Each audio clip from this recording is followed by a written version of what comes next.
Tucker Carlson speaks for the first time since his ouster from Fox News. He addressed his fans and critics in a 2-minute video posted to Twitter, a message which is notable both for what he did say and also for what he didn't say. Now, Carlson avoided getting into any of the details surrounding his dismissal from Fox News. But there's new reporting on that front. The New York Times out with a big story revealing the network's upper management made a, quote, startling discovery about some of Carlson's text messages right before the Dominion trial was set to begin. Reports that he called a senior communications executive at the network the C word, and that these texts were the final straw, leading Rupert Murdoch to make the move to oust him. Now, Tucker didn't address any of that in the video he posted to Twitter yesterday. What he did say is interesting, because while his message was vague, he laid out something of a blueprint for his next chapter. And while it might be tough for him to retain his influence without the power of his Fox pulpit, I would caution anyone predicting his demise not to underestimate him.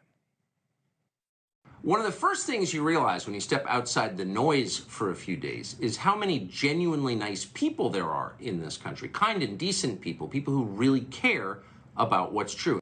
But that's a sort of political campaign type speech from someone who'd been off the air for 2 days, who was taking off roughly 2 days every week anyway. He's gone on plenty of vacations, and yet he's talking like he's been off the air for months, and he's had some great epiphany.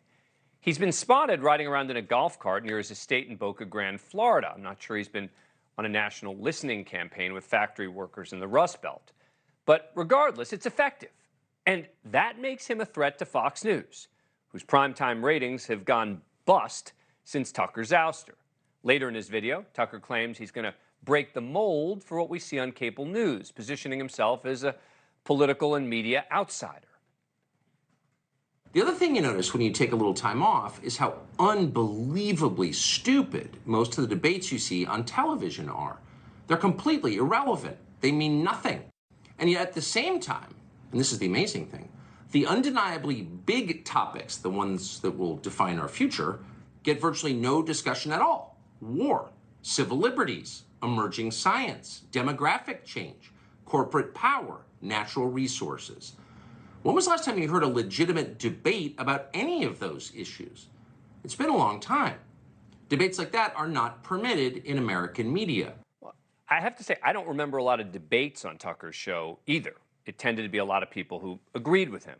And every topic he mentioned is absolutely permitted here in a fair way, and probably on most cable channels, although through their own political prisms. And they are all topics that he talked about regularly on his show, and it was allowed. But what Tucker means by talking about war, of course, is supporting Vladimir Putin, not questioning U.S. dollars to Ukraine, which is a legitimate issue. We've talked about that on this show, but justifying Putin's position. When he talks about demographic change, he's talking, of course, about the Great Replacement theory, which holds that Democrats are intentionally encouraging an influx of illegal immigration so they can marginalize white voters. It's partisan, and a lot of it is, in his words, stupid. But my analysis of this is irrelevant. His influence and power is undeniable. And it seems absurd to think he needs Fox News to remain a major power player. Since yesterday, his video has already racked up over 18 million views and counting. This is not someone who needs the traditional backing of a network. And no one knows that better than Joe Rogan.